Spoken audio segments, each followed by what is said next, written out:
I wish I could do the video of you doing a thing where the dick is hitting you, like you're moving your head, and it's slapping you in the face. Where did that come from? Tioga video. Male bonding. That was the male bonding sequence. And no, we're not going to ever. I might run for president someday. I don't need that surfacing. Let me just tell you right now, this podcast that has ended your presidency. Isn't it true? The Brand X podcast is sponsored by Audio Editing Solutions. Editing your podcast just not your thing? Go to audioeditingsolutions.com and see how affordable professional audio editing can be.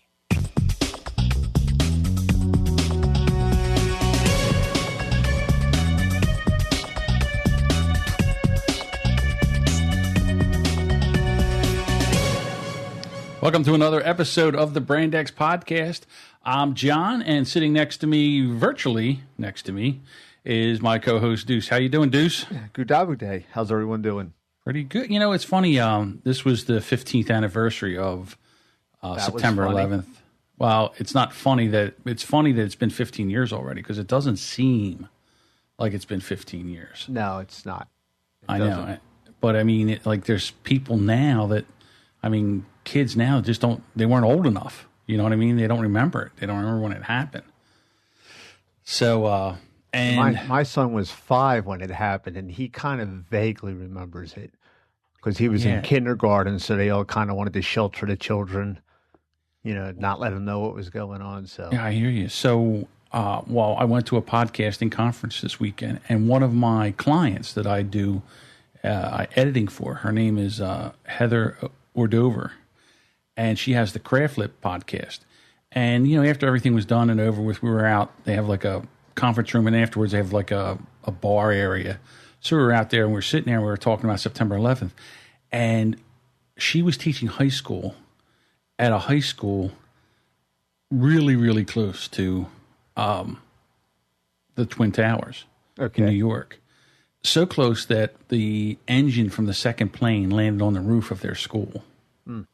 Wow. So then they had to evacuate, and when the buildings came down, when the first building came down, she just saw that wall cloud of dust, and it just came and enveloped her and the kids, because they were trying to move towards the river. They were trying to go south, and she sat there, probably for about an hour, and just told a story that just gave you goosebumps, to be quite honest with you.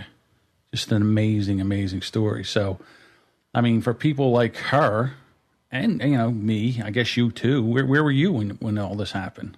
I was in my store. That was a Tuesday, and it was a gorgeous September, kind of like it is today weather-wise. It was cold, no humidity, and there wasn't a cloud in the sky. I remember that. And back then, I got home early on Tuesdays because my club meets on Tuesdays. So I was going to be rolling out. Needless to say, the meeting was canceled that day with everything that was going on. But a customer came in my store and he said, "Hey, do you have a TV in here?" And I didn't have a television set. I said, "No, but what's going on?" He says, "Oh, an airplane crashed into the Twin Towers, one of the towers in New York."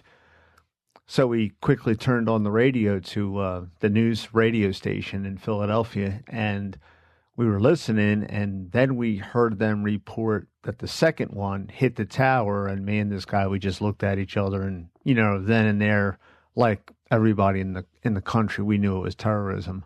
So it was my brother Michael was up working in that area, and he actually got out of New York City. They had just gone over the George Washington Bridge, and Mike was driving the truck. He used to install microwave transmitters on cell phone towers, because that was a booming industry then. They, the phone companies were expanding rapidly, and they were getting ready to shut things down. And he was in New York, and he ran the barricade, and he got through, and he got back out into New Jersey. But it still took him like 3 or 4 hours because of the chaos and the mass evacuation. Wow. And, he said, had he not done that, they would have been stuck in New York because they shut all the bridges and the tunnels down because they didn't know what was going on. It was amazing. I mean, yeah, there's stories like that. I mean, I have a nephew that was going to a school there, and it was real close to the towers, and he saw everything.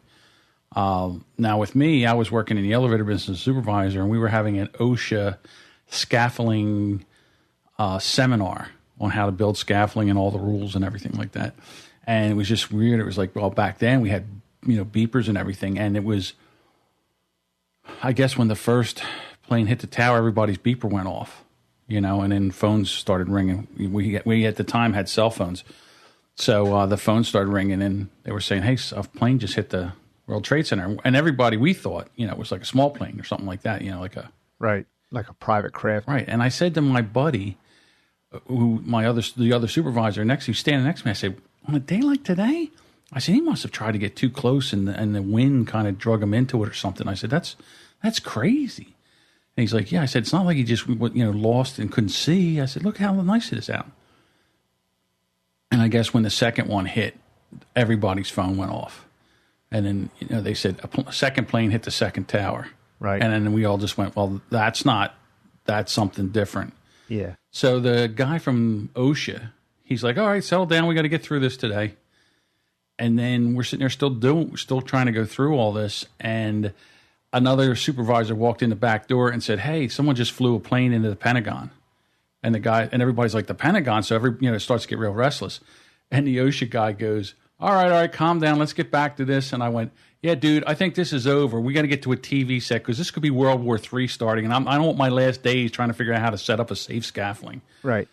And we went to we went in and we got a TV and we set it up, and I just couldn't believe it. And the salesman was sitting next to me, and I was looking at the building burning, and I said, that one's going to go at that tower, because it looked like it was leaning a little bit, the south tower, the second one that was hit. And I said, that's going to fall. That's going to fall. And he goes, oh, no way. They're made to take that kind of thing. And I mean, I don't even think he got the sentence out. It just fell. And he looked at me, and I looked at him, and I go, did that just happen? Did that just happen? And we just, we couldn't believe it. So, I mean, it was just... And then, the other thing was there was all kinds of reports in the news that there was other planes in the air, and we had guys in Philadelphia. We were trying to get guys out of buildings, tall buildings, because we had buildings right next to the two tallest buildings at the time in Philadelphia was Liberty 1 and Liberty 2. Right. And there was also a big, tall building, which was the federal courthouse. And we had teams in there, so we kind of moved everybody out to the side of the suburbs. And they were going to close the bridges in Philadelphia, too. So we started scattering people that lived in Jersey to the Jersey side, and people that were in Jersey that lived in Pennsylvania back to the Pennsylvania side. And then we kind of just made zones and said, listen, we'll send you in, but, we want you guys to stand down and stand back until, we can get a handle on this. So it was a crazy, crazy day. I mean, it took, I would say probably, I don't even think I slept that night, to be honest with you. I don't think too many people did. It was, with everything that runs through your head, like, where's this going to lead us? And I remember regarding the airplanes in the air, I don't know what it was, but I know the Federal Aviation Bureau, or, they got every plane that was in the air. They had them grounded, within a half an hour. Yeah. And, we had no flights anywhere in the United States, I think, for 5 or 6 days. My Tasty Cake guy at the time, he was in Italy, and he was coming back that day, and they told him, you ain't going home. So, it sounds like that must be real rough. You're stranded in Italy. But the problem was that on his end, I mean, his reservation was done. Mm-hmm. Whatever money they brought with them, they were done. Had no more money. Yeah, they had no money with them, and they had to, contact people at home to wire them emergency money. They had to call up their credit cards, and because you always go through this. I'm going to be out of the country this time, and to protect yourselves. So, it's one of the things that you never really hear about is all the people that got stranded overseas. For whatever reason. My sister Regina and her husband were in Denver for a conference, and they got stranded. They couldn't get back. And my mom was watching the three boys. They bought a car and drove from Denver all the way back to South Carolina. They purchased or rented? They bought a car. I don't know why they bought it. I don't even think they could rent one because it was trains, planes, and airplanes, everything was, booked or whatever. People were trying to rent. So I don't think they could rent. They bought a car. Wow. And they drove from Denver all the way back to South Carolina. I can't even imagine having to. Well, something like that. Where I live really close to the Philadelphia airport. Right. And you're right in the flight path. We're right in the flight path. So I think it was 3 days that there was no air service. There was no planes allowed up in the air. I think it was 5. Okay, so it was that long. Yeah, it was and around almost a week. here, the noise from the airplanes is it's like background noise. We don't even really notice it. But when it was happening here, when they grounded everything, it was so quiet. It was really, really weird. And I'll never forget, I guess it was after they decided, okay, people are allowed to fly again. I was driving, I don't even know where I was driving, and all of a sudden I saw a plane, like I guess it had taken off from Philadelphia International, and it was probably normally flying normal, but to me it looked like it was really low. And I'm like, where's this dude going? It was the first plane I had seen in 5 days. And you're thinking to myself, holy cow, where is this guy going? Because he's over, he's like over my house, or, I'm sure he's not going to be crashing into a development in South Jersey. But you're wondering which building he's looking for. Yeah. It looked like it was actually turning back to Philadelphia. So you didn't know if he was coming in or if you remember, taking off. When we had no flights in the air that long, it delayed everything. Football season had just started. Right. And that, I think the weekend after 9/11, I think the games were canceled, but there was a whole lot of baseball games that were canceled. And that pushed the World Series, I think, right back into November. I think it extended the football season a week or two because they always have that 2-week period in between the championship game and the actual Super Bowl. Mm-hmm. And, it's like people were like, you forgot a little bit by the time it happened, but 9/11, and everything changed. I mean, I was selling cars a couple of years after that happened, and they had changed everything regarding just getting credit, like the amount of documentation required by the banks as to who you are and what you were going to present as identification. It escalated as far as what was required, And back then, people just, I get it, But now I don't even know if anyone would have the patience. People would just start screaming about it or whatever. Well, you say that, but again, now I have to go because October, my driver's license has to be renewed. And before, you used to just be able to get a paper. You didn't have to have one with your picture on it. So I would just send in for a paper driver's license. No, now you got to go. You got to get a picture, and you just can't say, "Okay, here's my license." This is how stupid this is. You can't walk in and say you got to have the 6 points of, and this counts as so many points, and this counts as so many points, and this counts as so many points. Right. So you have to have your license. I think that's 4.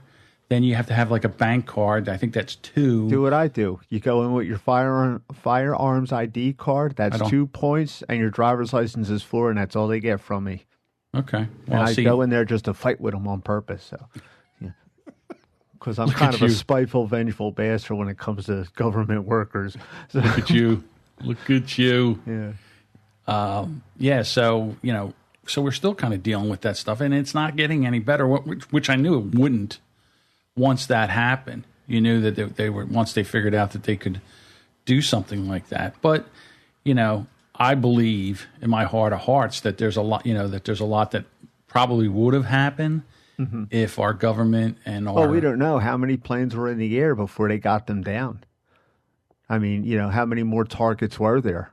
They had 4. They know of 4. The was Shanksville, PA. Well, the Shanksville, PA, that one was heading back for the Capitol building. Yeah, they know that was heading for what? Have you ever been there to the memorial? No. Out there, we were there. We stopped there twice, and it's pretty humbling when you're there, and when you overlook the land, like when you see it on the news footage back in the day, you're like, well, all right. But then when you're there and you see how many houses were there and how close it was to like people that live there, because it wasn't like, Shanksville, PA, it's in the middle of nowhere. Well, it really wasn't, and from where they were, where that plane went down, I think they were like only 18 minutes away from Washington, because these planes are moving at like, 400 miles an hour, maybe even faster than that. And, and the eyewitness accounts that got them there, like that plane did like a barrel roll and like went maybe 100 feet above the ground, and then it crashed. So it's they have all the eyewitnesses with, in transcript form. It's really something to see if you've never been there. Well, and, it's very, very humbling. Yeah, you know that I love a good conspiracy theory. And I just saw a story. I didn't put it on here because I didn't think it was appropriate, but now we're kind of talking about this. Somewhere over in Europe, physicists have said that there's no way that those towers, the three buildings, Tower 1, Tower 2, and I think it was Building 7, could have come down like they did without some kind of demolition. And they feel that's bullshit. Okay, so I know you feel that way. Yeah. So tell me how Building 7 was the one that wasn't hit. It was hit. They just never showed. There's photographs of Building 7. I don't know what side it is, but all the debris from Building 1 and Building 2 and the planes came down on that side. But the side that was filmed, and I'm paraphrasing here, was never really seen. It was not seen by the media, of course, because they were recording from the other side. But there is footage of the damage on that side. A fire breaks out. It's going to weaken the structure, and it's going to come down. That thing dropped straight down like it was... Right. Dropped straight down, right on its footprint. It pancaked. What that building did, I mean, it wasn't even half as tall, not even a quarter the tall. And fortunately, in the line of work that I'm in, I work with a lot of demolition experts from being in the military, and it would take weeks and weeks of like an elevator squad. Like, how many guys did you work? They would have to like drill holes in structures, drill holes in concrete beams, in through steel, and you got all these people that work in these buildings, and they're not going to notice what's going on. I don't brook with conspiracy theories, and that one sickens me the most. To me, I find it rubs me as intellectually lazy. It's like, well, I can't explain it, so I'm just going to go with the conspiracy theory thing. That's... I can't believe that they just dropped straight down. I mean, if they would have dropped and went science. One way or the other way. They would go down exactly how they would go down. They would come straight down. They're going to pancake down. It's exactly what's going to happen because it was a cantilever floor. It's a cantilever floor design, and all the brackets heated up. The brackets sagged, and because of the heat, and once one floor goes, now you got all that weight. Now it's going to be a cascade effect, and it's going to go straight down. It's not going to fall over like a tree. No building ever does. A tower might, like a radio tower or something, like but a building is not going to fall over like a tree. I don't know. I smell shenanigans on the whole thing. Yeah, that's just... I mean, there's things that... and again, I don't want to make this a show about all that. Either popular science or popular mechanics shortly thereafter, because there's a lot of nudniks out there that run around and scream this stuff. Like me. Like we didn't land on the moon. That's my other favorite conspiracy theory. Here's the thing about that. I mean, isn't that very easy to...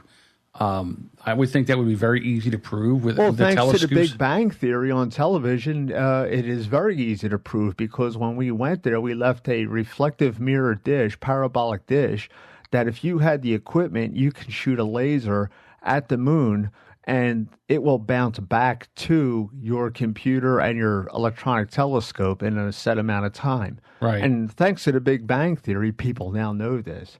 But, there's still people, oh, no, we never went there. No, I understand what you're saying with that.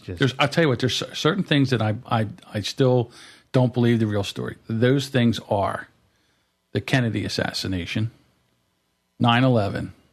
I think that's the only two that I can come up with right now. Maybe if I think of another one later on, I'll let that go. But that's pretty much the two biggest things that ever happened. So, right.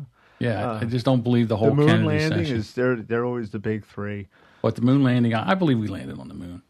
Yeah, there's a book one of many books that I read, and it's not really related, but it goes to show you about the midnight ride of Paul Revere.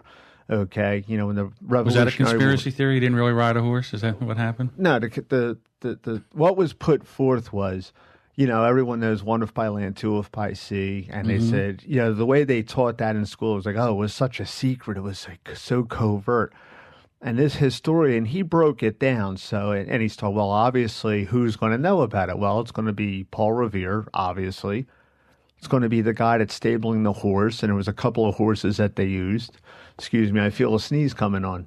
Okay, go ahead. Knock yourself out. Oh, he muted his mic. That's right, I know better. So now there's three people. You got the guy that's climbing up the North Church with the one or two lanterns. You've got spare riders. You've got stable boys. You've got people that are going to pass the messages. And basically this guy breaks it down. So he estimates that there had to be somewhere between like 35 and 70 people that knew that Paul Revere was going out that night to ride. Okay, so now if you're going to carry out something that big on 9/11, nobody, I mean, you would have a cast of thousands involved. Thousands of people would be involved in this. And not a one of them had like an attack of guilt and they have to fess up. Not a one of them decided that he wanted to go on the Oprah and talk about it and get his movie and get his book. Everyone accuses the government of being inept and they can't do anything right. But for some reason, they can do conspiracy theory cover-ups. And that's why I don't buy it. It's just counterintuitive. I guess. I don't know. Florida, our favorite state. Yeah. There's a Walmart in Florida who put up a Coke display for September 11th. And basically they made a flag of, regular Pepsi, and so it's red, white, and blue. And they used the Coke Zero cans and made two towers in the center. And they put "We Shall Never Forget." And I guess someone took a picture of it and said, "Oh, come on, Florida." So this was in Panama, Florida. Right. And I don't think it's so much, I don't blame Walmart so much for this as the Coca-Cola merchandiser that thought that this was a great idea. Because I used to see these guys all the time when I was in sales.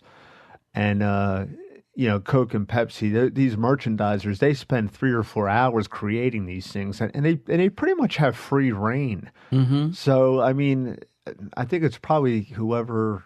I don't think it was corporate Coca-Cola that made this decision. If, just knowing what I know from, my background in sales, I would say this was probably the Coke, merchandiser himself that did this, because I don't think there's any pictures of this going on in any other Walmarts as far as I know. I don't think it would have been a big deal except for when the Muslims started crashing shopping carts into it. I think that's really when it took a turn for the worst. Yeah, it's just... of course it has to win. Like, of course it's in Florida. So we're just like, our favorite state. Yeah, there's another one in the win column. Just like or Florida.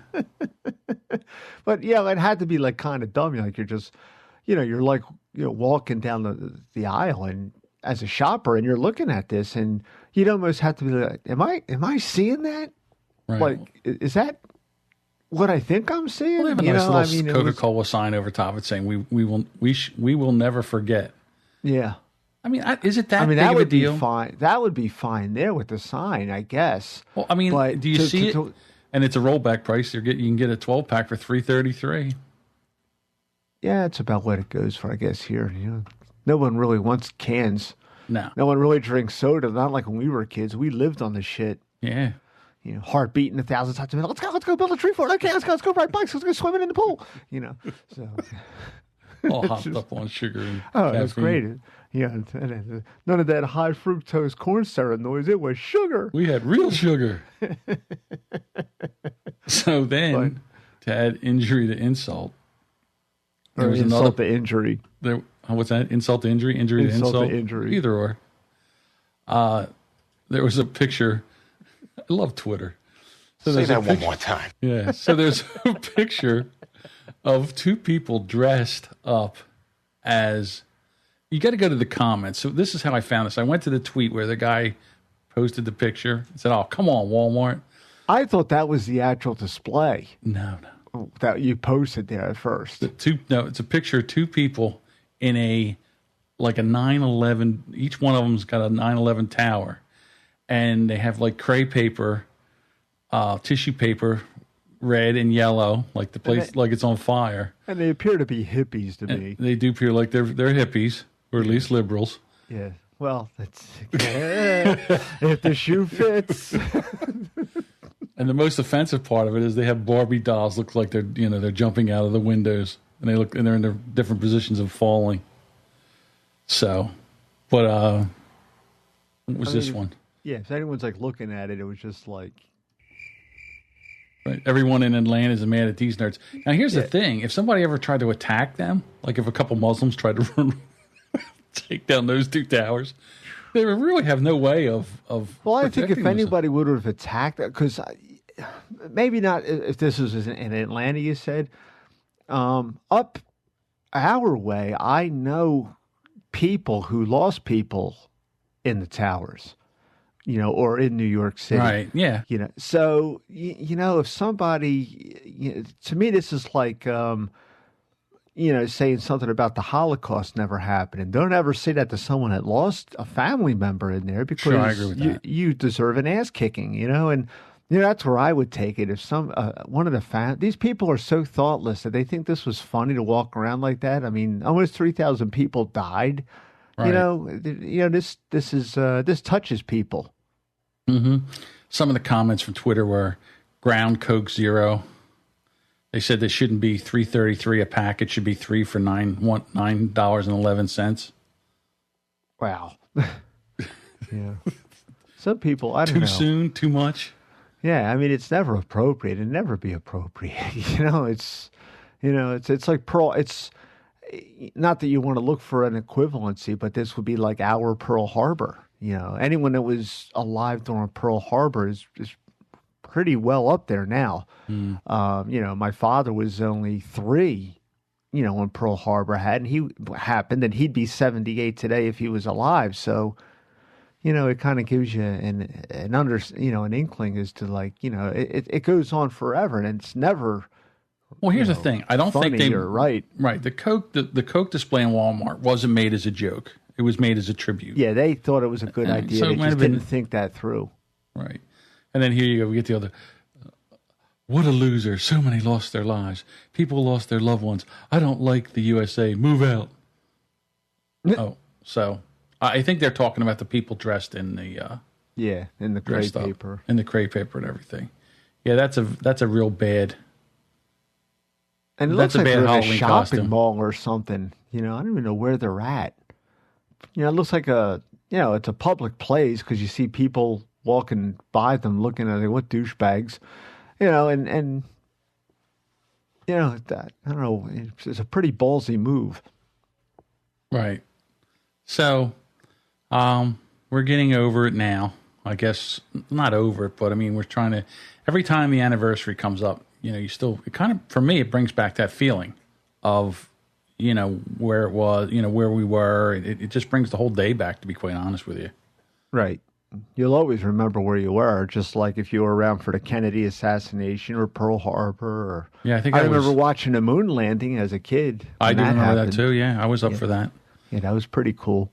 So, but... drinking my Tang.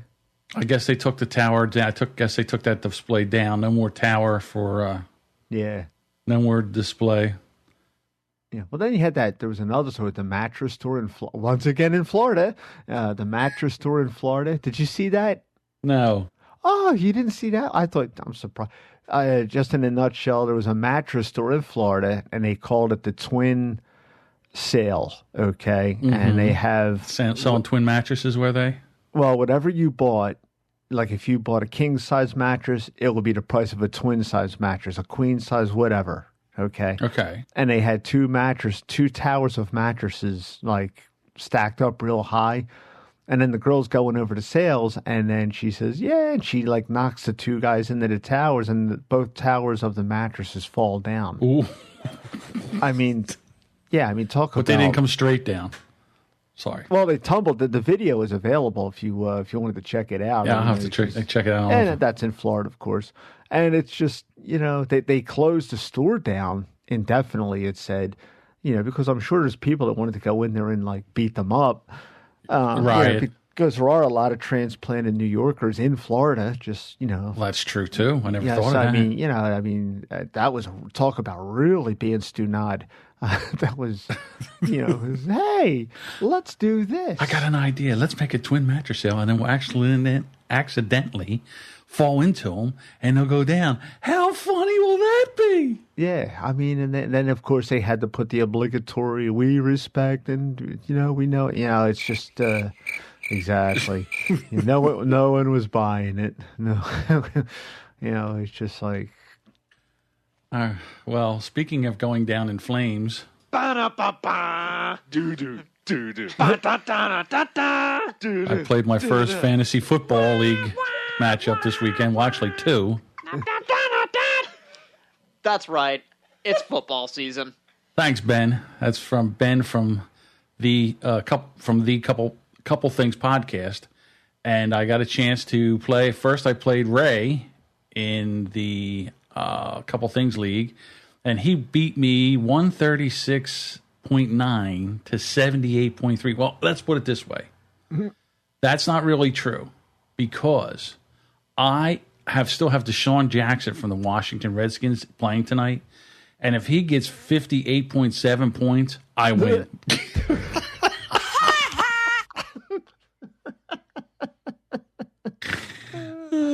It could happen. I mean, if it was a fight, they would have stopped it. Well, the funny thing was that throw in the towel.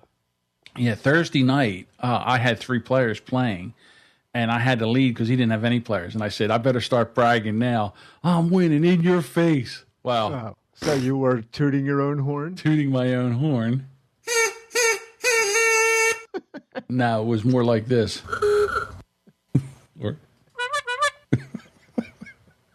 It was a small horn. So, and then I was in the podcasting league as part of the Off in the Weeds was the name of my team, and I got whooped there 111 to 77, and that is over. Wow. So, not doing very well in fantasy football, but I knew, you know what I mean. Well, like I already saw into it new. You don't know it. Yeah, I've already seen some mistakes that I made, some real rookie mistakes that I made. So I guess as we go through the football season, there will be fantasy football. Well, when it gets, see, that's where it gets interesting because like I said, there's a lot of guys that I work with and they play this stuff and they start out horribly. Mm-hmm. But then as other players get hurt and they're like Romo, let's say you had Romo on your team. He got hurt before the season actually started. Right, so yeah, he wasn't. Right, so now you go a couple of games in and you have a player that's normally a very productive player and he gets hurt and he's out for 4, 6, 8 weeks, whatever it is. That helps you out if you don't have that player. Because then your players will score heavily against that team. And, it's pretty nuanced how it goes on. It is definitely a science. Well, to be honest with you, even I got bit by an injury bug because 3 of the players that I have are already out on injury. Like I have Gronkowski from New England, the tight end, and he's like a major pick. And I was like, I got him. So that's going to be good because they don't have Tom Brady and they're going to have to throw to him because they're not going to be able to get down the field. And, of course, he's out. So I don't know. Yeah, you never know till, like you said, you're only one game in. You only got 16 more weeks to go. I think it's 12. I don't think because they don't go in. Well, maybe it is 16. Yeah, because there's playoffs. They don't run the full season? Well, what happens? They have the playoffs after week 12. Oh, see, I didn't know that. Yeah, see, I think that I will be done. But see, that's unusual to me because sometimes, how often have we seen where like right now, a different sport, but same analogy, like the Baltimore Orioles, they're getting hot right now. Mm-hmm. They're really, picking up the pace. They're making that push for the playoff season. Right. And that often happens, more so than not in football, that they get hot at that time. Yeah, because they can smell it. They're so close that they can smell it. They want that wild card berth, or they're trying to lock up the home field advantage. So, there's a lot more to play for as the season is drawn to a close. Right. The way to do, but see, the problem is they have to have everything has to be done before the regular season's over for the simple reason that not every team makes it to the playoffs. So not all your players that you picked will make it to the playoffs, so they won't be playing. So what they do is they stop it at week 12, and whoever's in the lead then they have their playoffs. So I guess at week 16 it's all over. Now, see, I learned something. See? I didn't know that. Okay. It kind of makes sense, but it's, I don't know, kind of not so much makes sense either because, I mean, I could see like they know not every team's going to make the playoffs, but still you think they would continue with the 16 games. Right. Well, I can't really pick fantasy football yet, but one thing I can do is podcast. I was at the Mid-Atlantic Podcasting Conference over the weekend. It was a one-day gig, and I was there. And it was the first time I've ever been to a podcasting conference, and it was really cool because you're there with like all different podcasters. There are some people that I've known for years that I've never met in real life, and they were there, so it was kind of neat to meet them. Jess, my co-host from Off in the Weeds, she actually presented, and she lost her voice. Like she had no voice. Wow. And she was like Minnie Mouse up there trying to talk. And I'll tell you what, she did a great job. She's an amazing speaker. She got up there, and I was really, really impressed with what she did and how she was doing it. So anyhow, so it's Friday night. Everybody's coming in Friday night for Saturday, and at the hotel bar watering hole, they're all sitting there. And I text the Jimmy. I say, "Hey Jimmy." It's the Jimmy. Oh, Jimmy, what do you do? What do you do? What do you do? It's the Jimmy. Oh, Jimmy, what do you do? What do you do? What do you do? So I text him. I say, "Hey, guess what? I'm over here with a bunch of podcasters, and Jess is here. So if you want to come on down," I just was making a joke. I was making. Guess who shows up? It's the Jimmy. Oh, Jimmy, what do you do? What do you do? What do you do? So now, where was this at? In a hotel? It was the Holiday Inn in Swedesboro, New Jersey. So it wasn't that far. And again, if I was thinking, I probably would have had you go, but I bought tickets for this a long time ago, and it kind of snuck up on me how fast it came. And this is episode 19 for us. Yes. So we really haven't been doing it. Next year, I'll get you to go to some of these things and events with me because it is neat to go and listen to people, and they have a lot of good advice. So the Jimmy shows up, and it's really weird because here comes Jimmy. He comes in, he's talking to Jess, so he sits right down next to Jess. And when he walks in, I go, "Hey, look, it's the Jimmy." Well, there's people that listen to our podcast, and they're all like, "Hey, look, it's the Jimmy. Hey, Jimmy, how'd you get the name the Jimmy?" How did you give him the name the Jimmy? I think this was way, way back. I mean, well, I know you've been calling him the Jimmy for decades. Right. I know that, but I've never asked you. Well, I think it was, again, I can't. It goes so far back. I'm not even sure. It was the Jimmy, the Johnny. I can't really remember why, but now he's the Jimmy just because it's the Jimmy. I don't know. It rolls off the tongue now. Mm-hmm. It's one of those things where I guess it just happened. There's not a definitive story. It's just second nature at this point. There's not a definitive story on how the Jimmy started. I have no idea, to be quite honest with you. I mean, I remember I used to be the Johnny and the Jimmy, and somewhere there was the Spongy. Oh, the Spongy. I don't know how that worked into the whole story. But so he was there, and then my other cousin, Tommy, well, he's not really, okay, so it's one of these things. I call him my cousin, but he's not my cousin. He's Jimmy's cousin on Jimmy's mother's side. I'm on Jimmy's father's side, so Tommy's not really my cousin, but he's been around, school Would that and everything. Be your second cousin? He's not really, because it's Jimmy's mother and Tommy's mother are cousins. So they're like second or third cousins. I don't know how that all works out. So you'd be a fourth cousin. But no, because he's not on my side. In other words, he's not. But do you share a blood relative? No, we don't. That's not at all. No, it's my father and Jimmy's father are brothers. That's how we're cousins. Jimmy's mother and Tommy's mother are cousins. So there's no blood there. Yeah. So anyway, Tommy was there, and I don't know. We were there till I think about midnight before we got out of there. And it's carousing.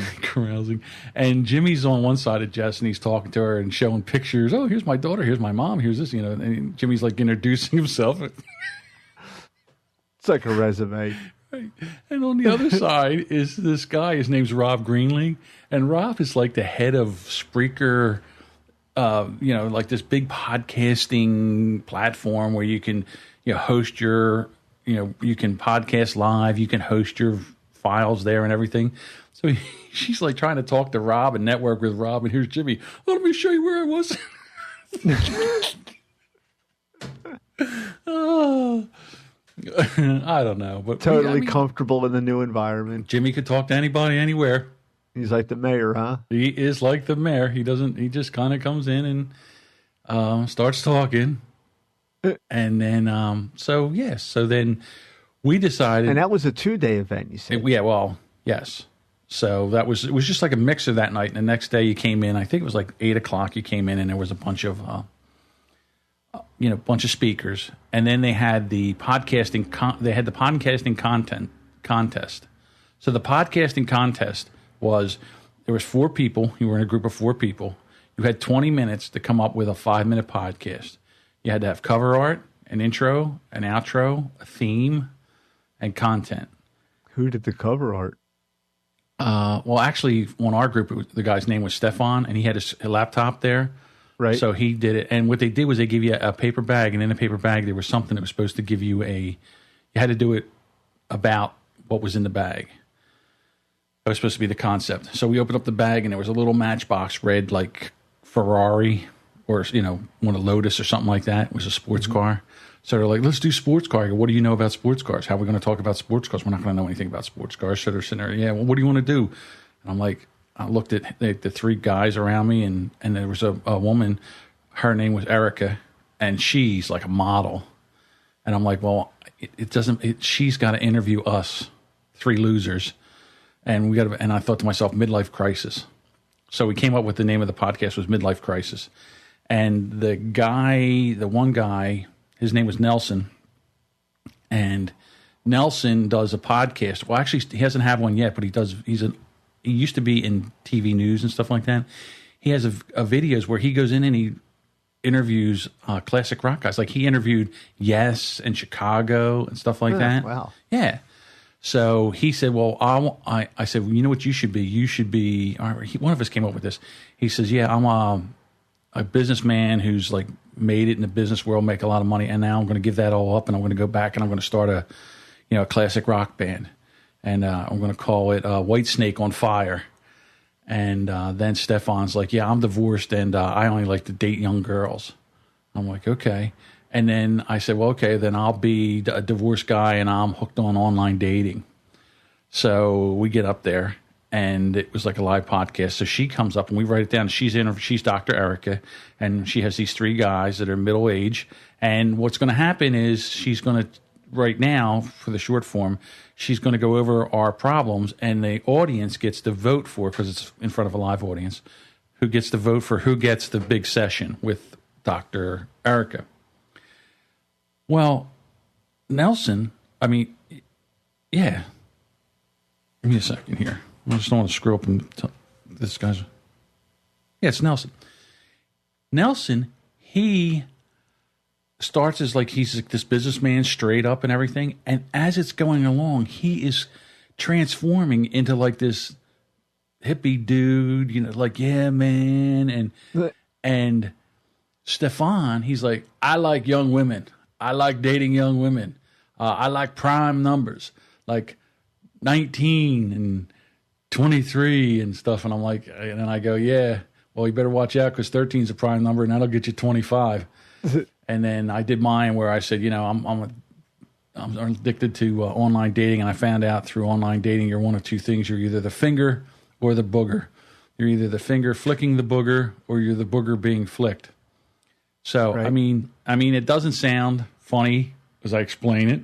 No, well, it sounds dry and clinical. Right. But you have to, it's theater of the mind, like we always say. The whole place was roaring. I mean, it was like when you looked out into the audience, like, it's just like it was like water moving and the judges were laughing. So, when we got done, you have to stand up there like, almost like The Voice or, American Idol, and they go through the panel. The judges talk to you. They critique. Yeah, they critique you. And we got very good reviews. And we go back, and the woman I was sitting next to, she goes, "Man, if that was a real podcast," she goes, "I would listen to that hard." She goes, that was funny. So we ended up winning it. And I got a new microphone. So that was nice. Yeah, kudos to you. Yeah, so met a lot of really cool people. And you'd be surprised how many people podcast in this area. There's a guy that lives in Sicklerville. Him and his son do a podcast about different cartoons, and it's called Why Are You Watching That? So they'll pick like SpongeBob, or maybe they'll pick something like Batman, and the father will take the old Batman and the son will take the new Batman, and they'll compare them. They'll see which one's better or something like that. And the son's like 12 years old. Right. So they've been podcasting for at least a year. So, I mean, that was kind of cool. And you can't, and they had like speakers that would tell you things and talk to you about things that you never even really thought. And there was some really good knowledge there. So, yeah, next year, it's going to be, well, it will be in New Jersey, somewhere around here. It'll probably be in the same place, but in a bigger room. Exit 10. Exit 10. Matter of fact, I used to maintain the elevators in that building when I was an elevator mechanic. Did they remember you? No, they didn't. You know, it's funny. I didn't even go over and look at them. I didn't even go back there and take a look at them. That part of my life is gone now. It's funny. Yeah, it's like if I walked into a store, let me just go back there and rotate the cigarettes for freshness. I haven't done it in a few years. Let me see if the pits are. See if I still got it. Yeah, let me see if the pits are clean. Let me open up the elevator doors. I'll be sitting at the bar and someone will say, hey, someone's stuck in the elevator. Is there an elevator repairman here? Is there an elevator repairman here? Is there a marine biologist around? You got to spring into action. John Buchanan, elevator repairman of action. You get in there, you're yanking the doors open. Anybody got a coat hanger?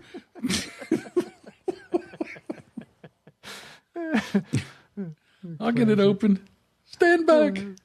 Well, while you were doing that, I had coworkers here, and we were having fun in the backyard. I was sorry that I didn't pick a hotter day to do it. It was so nice. And today is gorgeous, but of course on Saturday it was like 1,000,000 degrees. Right. And but we were fine. We started it. I started it late, and it was cool. And I got the ceiling fans out in the back and everything, so it was nice. So my one buddy Dave, he's a longtime Brand X listener. Like, I didn't know it, but he's a huge podcast listener. He listens to a lot of them. Mm-hmm. And I had just mentioned it, and he's been listening to us from like day one. And he has a pretty contentious bone of contention to pick with you, my friend. He's kind of upset about one of the things that you had said, and I says, should I bring this up on the podcast? I don't know. Of course you bring it up on the podcast. What are you kidding me? So I have hate mail. You know I love hate mail. Well, it's not hate mail. He's just what's his problem? He vehemently disagrees with something that you did and that you had said, during one of our past podcasts. Which is? I don't know if you'll be able to guess what it is. It might have been when I was talking about the police.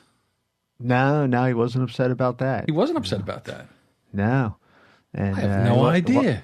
It wasn't Harambe. I mean, we heard a little bit about that, but he was really, really upset that somehow you knocked Lynda Carter out of the box against Elizabeth Montgomery, like, in the second week of the Sweet 16, because Dave's all about Lynda Carter as Wonder Woman, and so he didn't like me picking. Oh, he's just out of the blue. He brought this up. He says, "I just don't get it. I don't understand it. Like, I watched those reruns today.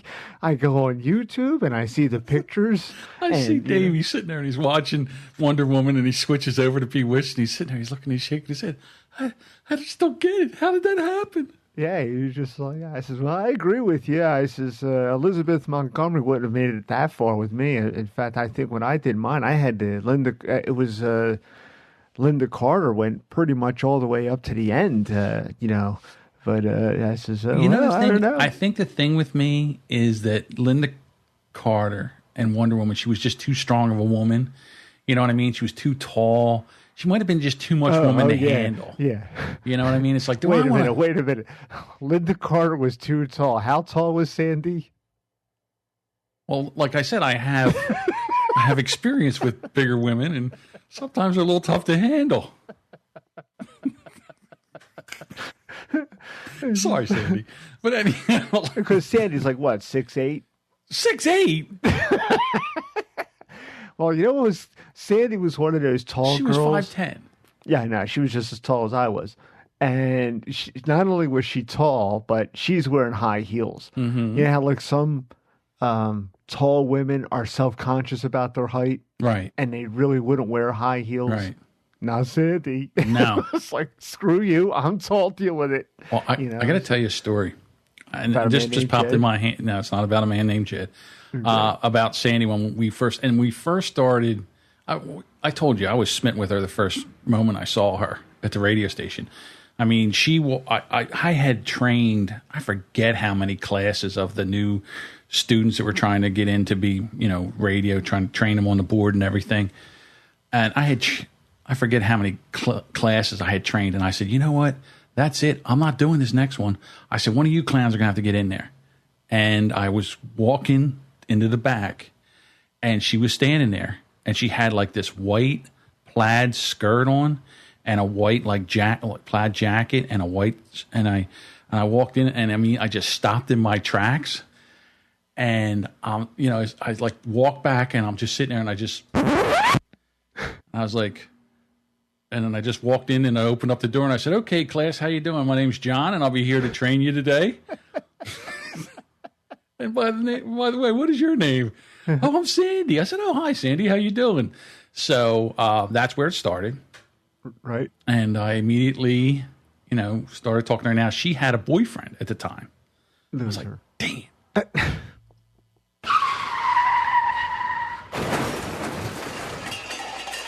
And she had been dating this guy for like 2 years. So right. I was like, oh, this sucks. So pretty much. But then I found out like 2 weeks later, she found out that he cheated on her.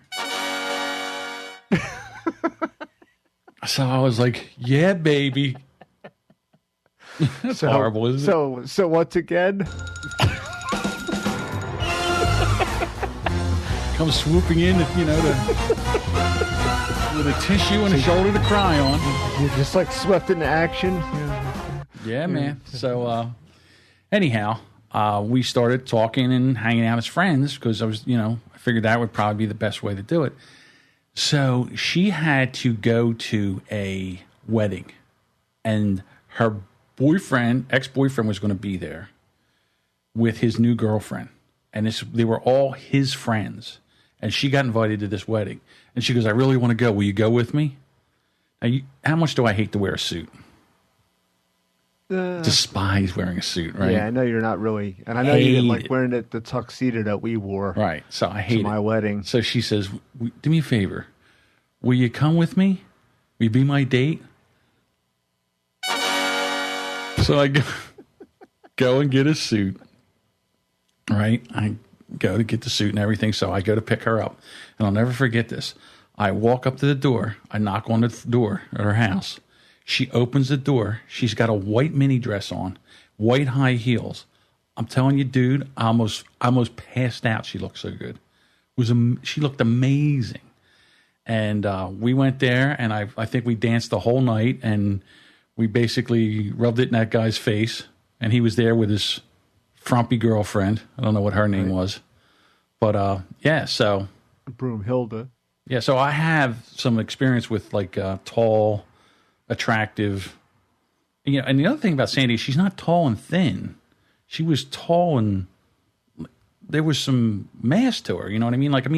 I'm not saying by any Jupiter. No, I mean, I'm saying that she was heavy in any stretch of the imagination. No, I know what you mean. She was like she'd kick your ass. If you know what I mean? If you got to give her any Joe crap. Said. Yeah, she was powerful. Remember what Joe said that time? What did he say? But he meant it in like complimentary because it's like how tall she was. Yeah, Sandy's a big bitch. You remember that? I do remember that. And we were at Kaminsky's, and it just like, I don't mean you're like a bitch. He had to do the back paddle. But Joe was over here the other day too. But I mean, she was like, she's dead, but she's still very tall. She's tall and still very attractive now. But she's now married, has 3 lovely kids. Really nice guy. I mean, she did way better. Leaving me was probably the best thing ever happened to her. So I guess that's probably why I went with Elizabeth Montgomery instead of Wonder Woman. So, might have been just a little bit too much of a flashback. I don't know. Yeah, Dave was really very... Any other ones he had a problem with? And he was really also mildly upset, with Julie Newmar beating Batgirl out. Really? Julie Newmar beating out Yvonne Craig because you knocked Batgirl right out of the box. Yeah, but I still stand by that one. I'm sorry. Between the two of them? Julie Newmar's a big bitch. Is she really? Yeah, Julie Newmar's tall. Yeah, she's real tall. I didn't know that she was that tall. But the thing about Julie... But then with the Wonder Woman, Dave just lost his mind. So there you go, Dave. John gave his explanation and... because I know he's listening. Yeah. Well, Dave, sorry about that. I mean, sorry. I think that she probably would have went down to Farrah Fawcett anyhow. To be quite honest with you. I mean, they were in the same. They were bracket, in the same bracket. So. He probably maybe would have lasted one more round. Yeah. I think maybe 2. I don't know, but I mean, don't get me wrong. Lynda Carter is a very attractive woman. I still stand by that. I still think you're standing by that decision. Yeah, I do. I still think Elizabeth Montgomery is more attractive than Lynda Carter. Yeah. If you put them, age for age, 25 against 25, if they're, the same age or whatever. I don't know. Well, Elizabeth Montgomery's dead. Yeah, she died quite a while ago. Right. And Lynda Carter's still kicking. I think she'd be 1,008 if she was still alive. Yeah. I'm not sure. Back then. Well, she died at 62. I think it was cancer. I mean, back then everybody smoked back then. So I don't know what kind of cancer it was. I just know it was cancer. Right. But she was 62 when she died. Mm-hmm. And that was like in 1980. I always get her mixed up with the Bionic Woman. Lindsay Wagner. Is she alive or dead? She's alive. She's selling sleep mattresses now. Okay. The ones that they send in a box now? They come in a box and you cut the box open and it springs open. Oh, look. So that's those Casper thing with the hippie squirrels selling them. Right. Just for that ad campaign alone, I cannot buy a Casper mattress. How can that be a comfortable mattress? It comes how can that be a comfortable mattress? Yeah, that I have no idea. Know. You got something in there. It's just, I'm not getting that. No, I wouldn't buy one of those. I would rather have a blow-up mattress in that thing. At least I could. You got that thing in there. It's got to be. How are you going to get that out of the box? It's going to like explode. Clear back, everybody. Pull like one of those inflatable life rafts. I mean, that's how I imagine it coming out of the box. Here we go. Yeah. I don't know if it's comfortable or not, but that's what Lindsay Wagner was doing. Yeah, because in the first round, Lynda Carter beat Lindsay Wagner. Yeah, okay, Dave. And then she advanced against Elizabeth Montgomery, and you just knocked her right out of the box. Yeah, well. So it's just... I'll tell you what, Dave. You can go over... All right, Dave, what I want you to do, I want you to get... Deuce is going to bring you in the 64. I want you to go do the 64, and we'll compare. We didn't start that. We started at 32. 32. You're making it harder on Dave. Sorry, Dave. Deuce is going to bring in the 32. You get to pick your brackets, and then we'll compare. All right? He'll probably just say Lynda Carter wins. So we were laughing about it. We had a good time. But, he's been, I dare say, probably our longest listener. Really? Yeah. Well, I just mentioned it. He said, "Oh, really? What podcast?" And then I told him, and he found it right away. Yeah, well, he's an Apple fanboy like you and I. Mm-hmm. So and here, like I had said, he listens to all kinds of podcasts and had been listening to them. Right. For quite a while. So he's been listening. He's the guy that listens on board right from the beginning. See, a lot of people that listen to podcasts, they listen to them at like 1.5 or 2. 2 times the speed. Well, that's the other guy that I work with. And I don't know how you do that. I can't do it. Well, the funny thing is this guy that I work with, Mike, And he talks real fast like this, you know. So and we make fun of him because he talks like that. So then he's listening to a couple of he listens to the podcast as well because he's talked about a couple of the past ones we've done.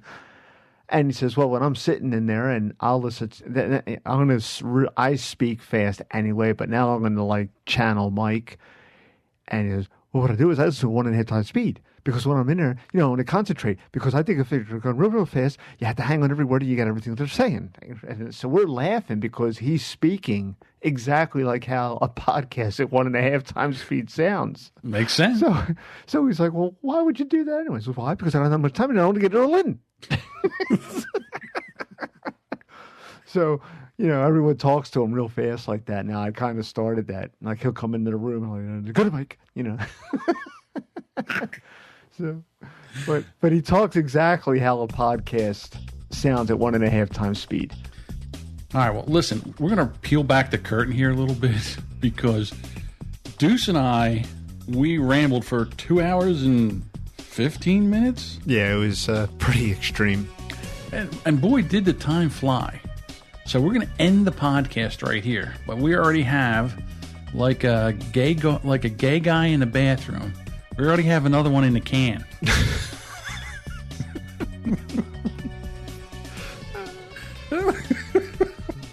LGBTQRXTUV. Yeah, this podcast is not alphabet soup friendly. Compatible. Right.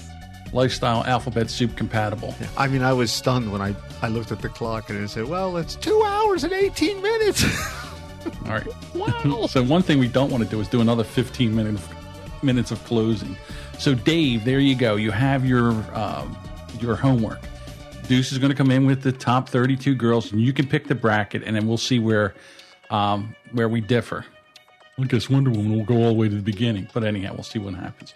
So thank you very much for listening to this episode of Brand X, and please, what we would love, and how come I don't have an iTunes review from Dave? What's going on with that? Like, we should have at least 5 or 6 from the guys you work with. Well, we're busy. How busy are you? You're not that busy. Bullshit. We're sitting in break rooms talking about foamers. But right, anyway. exactly. Get on iTunes and give us a review on what you really think. Yeah, I mean, come on. It's just plain old laziness. You're right. So, yeah, all you have to do is go to brandxpodcast.com/iTunes. It'll take you right over there. You can write us a review and tell us what you want to. And also, you know, follow us. I mean, none of these guys like the page, the Brand X Podcast page on Facebook. Facebook.com/BrandXPodcast. I mean, come on now. Tell you what, your workers are really slacking. I got the Jimmy. He listens as soon as it drops. Although the Jimmy never put in a iTunes review either. I'm still waiting to hear Jimmy's review. Right now, as we speak, he's typing it up. It's the Jimmy. Oh, Jimmy, what do you do? What do you do? What do you do? He's typing it as we speak. Right, sure he is. I got a story. I got to tell Jimmy's story. So I was at this conference. Right now at the closing. Of course I got to tell the Jimmy story right now in the closing. This will be a 2-hour show. We signed on just to do a quick closing. So I go with Jess. I'm at the conference, and Jess is there from Off in the Weeds, my co-host from Off in the Weeds, and the Jimmy's there. And so anyhow, I said to Jimmy, "Oh, the Jess is here, and we're at the Swedesboro Holiday Inn, and why don't you come on down?" So sure enough, here comes the Jimmy, and he comes in and he sits right down to Jess and he starts talking. Well, he's showing Jess his phone and he's trying to type. She goes, "He's got the biggest fingers I've ever seen in my entire life. It's like somebody's trying to type out a text with a baseball bat." The big sausage fingers that Jimmy has. All right, so anyhow, go to Facebook.com and like the page, and you know, I'd like to. You know what? Sometime can I go hang out with you guys when you go to the union meeting? Yeah. Maybe I can end up coming to a union meeting. It'd be a pretty far drive, but yeah, you're more than welcome to hang out at the union meeting. All right, and you know what? We'll have another one in the can. It should come back in actually a couple days. I'm going to leave a little space here, but I'll throw another one right out there, and then you can listen to that one too. That one's a doozy. We really got into it in the second half. That's where John and Deuce decided to debate the electoral college. Not electoral, as I found out. So, come on back. Now let's peel back the curtain a little bit more. And basically, John traps Deuce into these things because he really doesn't want to talk about these things. But Deuce is a compulsive political junkie, and he can't help himself. And John knows that. All I do is throw a meatball, and here he goes swinging at it. Fucker. And that's why we're doing this in 2 parts. All right. So thank you very much for listening. We really do appreciate you putting us in your ears and listening to us. And come on back for another episode of the Brand X Podcast. Thanks a lot, everyone, and have a good one.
That's it.